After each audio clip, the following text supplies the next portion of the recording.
Бүгін Ішкі істер министрлігінде жойқын жер сілкінісінен зардап шеккен Түркия мен Сирия елдеріне гуманитарлық жүк жеткізіп көмек көрсеткен ұлттық ұланның ұшқыштары марапатталды. Ерлік пен батылдықтың үлгісін көрсеткен әскери қызметшілердің әрекеті мемлекет басшысымен жоғары бағаланды. Марапатты ұландықтарға министр Марат Ахметжанов табыстады.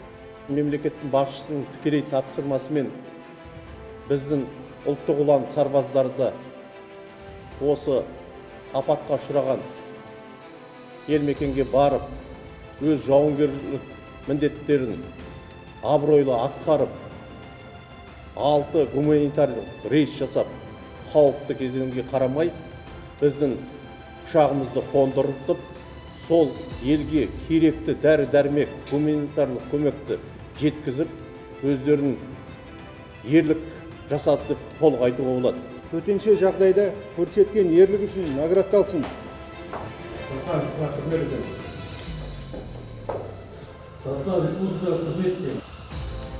Опаттан ойран болып, зілзаладан жапа шеккендерге қазақ елінің атынан көмекке аттанғандардың бірі Берік Болсын Хабиболла. Ол 36-56 әскери бөлімінің лидерлік авиациялық жасағының кеме командирі. Жауынгерлік ерлігі үшін медалімен марапатталған ұландық апатты жерге ұшу мен қону кезінде қиындықтардың болғанын айтады. Сирия мемлекетіне ұшу кезінде бірінші ұшу болғандықтан, және де біз ол мемлекетпен, және де ол аэродроммен таныс емес болғандықтан, ол бүкіл экипажға қиын түсті. Және де оның бір қиыншылығы бізге тап болған, ол Түркияның жарт жерінде, және де Сирияның бүкіл жерінде бізде GPS навигация болған жоқ. Ол мысалы қазіргі уақытта самолеттардың толыққанды қызмет етуіне өте кедергі етеді. Және де бізде радиосвязьбен өте қиыншылықтар болды. Өйткені жер сілкінісінен кейін Турция және Сирия жерлерінде радиостанцияларына зақым келген үшін бізге өте ауыр келді. Біз оларды нашар естіп, бүкіл қызметімізді кедергілермен кездестік.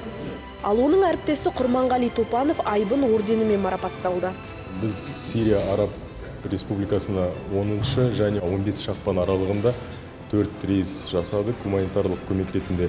Негізі біздің күнделікті жұмысымыз осы, ешқандай басқа қиындық болмады деп есептеймін. Бәріміз әскери адам болғасын, айтылған істі орындауға тырысамыз. Ерлік елге мұра, ұрпаққа үлгі. Әскери борышын абыроймен атқарып келген жауынгерлерге ведомство басшылығы қызметте табыс тіледі.